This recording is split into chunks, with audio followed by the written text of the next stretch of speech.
का बजट है पूरा। करते हैं, इतना एक्सपीरियंस है आपको। जो पेड़ लगाया जाता है उसके अनुरक्षण का विषय होता है कि इतने रुपए हम इस पेड़ पर 3 साल तक खर्च करके इसको सुरक्षित रखेंगे, इसको खाद पानी देंगे, एक आदमी रखेंगे। ये क्या व्यवस्था है? मनरेगा में है ऐसा व्यवस्था? एक पेड़ पर कितना बे करते हैं 3 साल तक, आप हमको बताइए। कोई प्राविधान नहीं सीडीओ साहब, अनावश्यक होगा मेरे ख्याल से, होना नहीं है। अब देख लेते हैं। नमस्कार, मैं हूं रंजीत राय और आप लोग देखना शुरू कर दिए हैं जनगढ़ की आवाज़। अभी आप लोगों ने जिस जनप्रतिनिधि को सुने हैं ध्यान से कि वह कमिश्नर, जिलाधिकारी और सीडीओ साहब से विषयों पे बात कर रहे हैं एक वृक्षारोपण के, वही शख्सियत हैं उत्तर प्रदेश सरकार में स्वतंत्र राज्य मंत्री दिनेश प्रताप सिंह। राजनीतिक समझ और ज़मीनी विकास की सच्चाई से रग रग से परिचित दिनेश प्रताप सिंह ऐसे नहीं दिनेश प्रताप सिंह हैं। दिनेश प्रताप सिंह ने कांग्रेस की राष्ट्रीय अध्यक्षा श्रीमती सोनिया गांधी के खिलाफ चुनाव लड़कर उनको राजनीतिक समझ और ज़मीनी विकास का लोहा मनवा दिया था और उन्हें चुनाव में नाको चने चबवा दिया था। मात्र कुछ ही वोटों से सोनिया गांधी चुनाव जीत पाई थी। दिनेश प्रताप सिंह एक सधे हुए और मजे हुए राजनेता हैं। उनके पास राजनीति का विराट अनुभव है और विकास कैसे सतही हो, कैसे वो जनता के बीच दिखे कि कुछ हुआ है, उसे बहुत बेहतर ढंग से जानते हैं। उसी बात को तो समझा रहे हैं जिलाधिकारी अरुण कुमार जी को, सीडीओ राम सिंह वर्मा जी को, और कुछ बताने का प्रयास कर रहे हैं कमिश्नर विजय विश्वास पंत जी कि कर्मयोगी, राजनीति के मर्मज्ञ और विकास के पुरोधा, लोकप्रिय यशस्वी मुख्यमंत्री योगी आदित्यनाथ जी के सरकार के स्वतंत्र राज्य मंत्री दिनेश प्रताप सिंह क्या कह रहे हैं। ये क्या व्यवस्था है? मनरेगा में है ऐसा व्यवस्था? एक पेड़ पर कितना बे करते हैं 3 साल तक, आप हमको बताइए। कोई प्राविधान नहीं सीडीओ साहब, अनावश्यक होगा मेरे ख्याल से, होना नहीं है। अब देख लेते हैं। बताओ, इन लोगों का तो होना चाहिए, बाकी विभागों के पास पैसा नहीं रहता। तो निकल जाएंगे कि रुकेंगे? ये भी कैमरे का विषय है। सरकार नहीं, मनो कितना समय आज जिले में देंगे? नहीं, आज तो जो दायित्व का निर्वहन मुझे दिया गया था वो दायित्व का निर्वहन कर लिया हूँ। आज दूसरा कोई कार्यक्रम बड़ी सांसद कर रही है ये जिला अस्पताल, कृपा कीजिए। शिक्षा और व्यवस्था गड़बड़ा गई।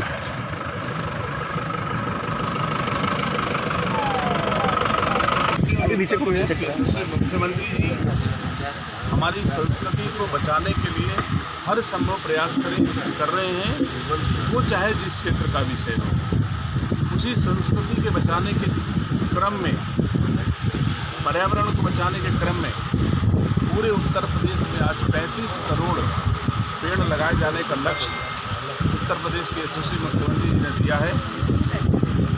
मऊ जनपद का 28 लाख पेड़ लगाने का लक्ष्य है।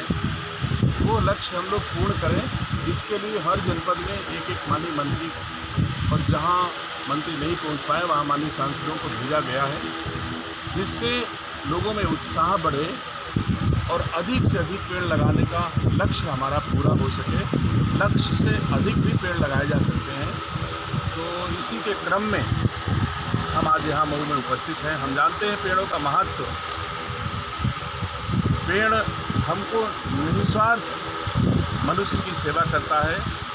पेड़ अपने आप में फल देता है, आपसे लेता है। जी, पेड़ लगाने का लक्ष्य तो निर्धारित हो गया है, लेकिन पेड़ बचाने का लक्ष्य निर्धारित नहीं हो पा रहा है। यहाँ पर कम से कम हमारी बात बार हो रहा है, 5वीं बार यहाँ हो रहा है। हर बार पेड़ है। आप भी से वाकिफ है, तभी तो आप कह रहे हैं। इसके पहले की सरकार में सर 2 करोड़ पौधे लगाने की योजनाएं थी, लेकिन आज धरातल को 2 करोड़ पौधे नहीं। अब की बार प्रयास हो रहा है। जैसे हम जिस कैंपस में लगा के जा रहे हैं, पूरी कैंपस को सिक्योर किया जाएगा और इसके पेड़ों के अनुरक्षण के लिए कोई न कोई मद भी निर्धारित होगा। 7-5 सेवक पेड़ों के यहाँ पर रहेंगे, जो पेड़ को हानि, किसी भी प्रकार की हानि न पहुँचाने देने का काम करेंगे। इसके पहले सर आप जिला अस्पताल में आपने निरीक्षण किया था, जिसमें रेडियोलॉजिस्ट की अनुपलब्धता, काफ़ी खामियां भी आप आए थे, नाराज़ हुए थे। इसके बाद सर आप से बदतर हो गई। मैंने कब नाराज होने की बात कही आपसे? मैंने हंस के कहा था कि हमारे चिकित्सालय में बहुत बढ़िया साफ सुथरी व्यवस्था थी, कोई गंदगी नहीं पाई गई। हाँ ठीक है, एकादश डॉक्टर नहीं थे, उनके बारे में मैंने कार्रवाई की है। जिस दिन निरीक्षण की जानकारी होती है उसी दिन साफ सफाई रहती है। हॉस्पिटल से नहीं, ऐसा अगर आपको लगता है कि हम लोग रोज देखते हैं, हम लोग रोज जाते हैं वहाँ। डेली इसमें सर इस तरह का कमी पाया जाता है। आप समाज के जागरूक तबके से आते हैं, वर्ग से आते हैं, समाज के चौथे स्तंभ का प्रतिनिधित्व करते हैं। आप ही मुझे बता दीजिए, जिस दिन गंदगी होती है, दिखाई देती है, कुछ आप हमको अगर साक्ष्य उपलब्ध करा करके और अच्छी दवाएं और इलाज का अवसर देना चाहते हैं तो हमको भेज दीजिए। बिल्कुल आपको बता दें मंत्री जी, एक दिन मैंने स्वयं 8 बजे मैं हाफ पैंट पहन के गया था, अपनी पर्ची कराया खुद अपने नाम से। मैंने वीडियो डीएम साहब को भेजा था। कार्रवाई हुई निस्संदेह, नई CMS आई थी, उसी पहले दिन का मामला था और कार्रवाई हुई है और निस्संदेह आपके जाने से भी असर पड़ा है, ये नहीं है। लेकिन कुछ ऐसे लोग हैं जो कि मनमाने हैं, जब चाहे तब आएंगे, जब चाहे तब जाएंगे। ऐसे लोग जितने लोग वहाँ पे हैं नहीं देखेंगे, ऐसे लोगों का हो सकता है धीरे धीरे या तो उन्हें हटा दिया जाए, दूसरे लोग बनाए रहे वहाँ पे। नहीं, कोशिश करेंगे, डीएम साहब कोशिश कर रहे होंगे और मेरे स्तर से भी कोशिश किया जाएगा। और मेरे हिसाब से हम लोगों के उस भ्रमण का अभी पूरा रिजल्ट नहीं मिल पाया है, क्योंकि उस दौरे के बाद से हम लोग अभी लगातार दौरे पर हैं। माननीय मुख्यमंत्री जी फीडबैक लेंगे हम लोगों से बैठ करके। जिस दिन इस पर समीक्षा हो जाएगी उस दिन ये सब जो भी असुविधा आपको हमको देखने को मिली होंगी, ये मेरे हिसाब से दूर हो जाएंगे। जो डॉक्टर प्राइवेट प्रैक्टिस कर रहे हैं उन पर क्या कार्रवाई होगी मंत्री? बिल्कुल, अगर प्राइवेट प्रैक्टिस कर रहे होंगे, सभी लोग कर रहे हैं। कई बार जांच भी होती है लेकिन जांच भी अधर में रह जाती है, इससे कार्रवाई नहीं होती। मेरे पास ऐसे कोई साक्ष्य नहीं है जिससे मैं कह सकूं कि वो प्राइवेट प्रैक्टिस करते हैं। अगर आपके पास कोई ऐसे साक्ष्य है तो आप भी हमें उपलब्ध करा दें, हम कार्रवाई करेंगे। सर बच्चों के टीकाकरण का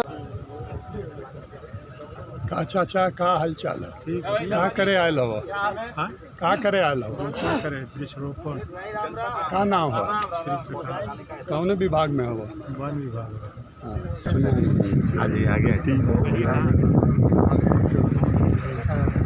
सर प्रणाम, ही हमारे गार्जियन हैं। आप लोगों ने लोकप्रिय यशस्वी कर्मयोगी स्वतंत्र प्रभार राज्य मंत्री दिनेश प्रताप सिंह को सुना कि उन्होंने बड़ा बेबाकी से पत्रकारों के सवालों का जवाब दिया और इस वन महोत्सव कार्यक्रम में जो प्रदेश सरकार का वृक्षारोपण का 35 करोड़ का महालक्ष्य निर्धारित है, उसको पूरा करने के लिए योगी सरकार की पूरी मंत्रिमंडल और पूरा शासन और प्रशासन पूरे मनोयोग से जुटा हुआ है और इसमें निश्चित रूप से सफलता पाएगी, क्योंकि यह संकल्प प्रचंड आत्मविश्वास और दृढ़ इच्छा शक्ति का परिणाम होगा। आप लोगों को बता दूं कि आप लोगों ने देखा कि कमिश्नर आजमगढ़ विजय विश्वास पंत जी ने भी वृक्षारोपण किया, जिलाधिकारी ने किया, नवागत युवा पुलिस अधीक्षक अविनाश पांडे जी ने, CDO राम सिंह वर्मा जी ने भी वृक्षारोपण किया और कमिश्नर विजय विश्वास पंत जी ने लोगों को अधिक से अधिक वृक्षारोपण करने के लिए प्रेरित किया। आप लोगों को बता दूं कि सुरक्षा व्यवस्था में लगे CO सदर धनंजय मिश्रा जी, SDM हेमंत कुमार चौधरी सहित तमाम पुलिस अधिकारी लगे हुए थे। इस अवसर पर युवा निर्विरोध तेज तर्राक कर्म योगी लोकप्रिय यशस्वी जिला पंचायत अध्यक्ष मनोज राय जी, भाजपा जिला अध्यक्ष प्रवीण गुप्ता, भाजपा महामंत्री नुपुर अग्रवाल जी और शारदा नारायण हॉस्पिटल के चेयरमैन डॉक्टर संजय सिंह, वरिष्ठ पत्रकार प्रदीप सिंह जी, युवा तेज तर्राक 10 लाख से ऊपर सब्सक्राइबर, सबसे तेज न्यूज के संस्थापक एवं चीफ एडिटर पुनीत श्रीवास्तव जी ने भी वृक्षारोपण किया और लोग वहाँ पे इस दिव्य और अद्भुत कार्यक्रम वृक्षारोपण के साक्षी बने और लोगों ने दिनेश प्रताप सिंह मंत्री के आह्वान को स्वीकार किया कि पूरे जनपद में वो युद्ध स्तर पर वृक्षारोपण का कार्य करेंगे। हर घर से लोग एक एक वृक्ष एक एक व्यक्ति अगर लगाए तो ये लक्ष्य बहुत बड़ा नहीं है, क्योंकि संकल्प के सामने कोई भी लक्ष्य बहुत बड़ा नहीं रह जाता, वो लक्ष्य हृदय में समा जाता है। आप लोग देख सकते हैं इस क्रम में कि DFO जिलाधिकारी और लोकप्रिय यशस्वी कर्मवीर राज्य मंत्री स्वतंत्र प्रभार दिनेश प्रताप सिंह युवा नवागत पुलिस अधीक्षक अविनाश पांडे से वार्ता कर रहे हैं और मध्य में लोकप्रिय यशस्वी कर्मयोगी आजमगढ़ कमिश्नर विजय विश्वास पंत जी बैठे हुए हैं। अगर जनगढ़ की आवाज़ पे आपको ये वीडियो पसंद आया है तो लाइक करें, शेयर करें और अपने कमेंट ज़रूर दें ताकि हम उसका सम्मान करें और अपने अंदर बेहतर से बेहतर चैनल पे सुधार करने का प्रयास करें। आप लोगों की मुझ पे बड़ी कृपा होगी। ज़रूर इसे देखें तो सब्सक्राइब करना न भूलें और बेल आइकन घंटी दबाएं ताकि आपको तुरंत नोटिफिकेशन प्राप्त हो। सभी जनगढ़ की आवाज़ के दर्शक भाइयों को बहुत बहुत धन्यवाद और ढेर सारी शुभकामनाएँ। आप सब पे सद्गुरु सरकार पद्मश्री श्री हरिहर कृपालु त्रिपाठी जी महाराज की असीम कृपा बनी रहे।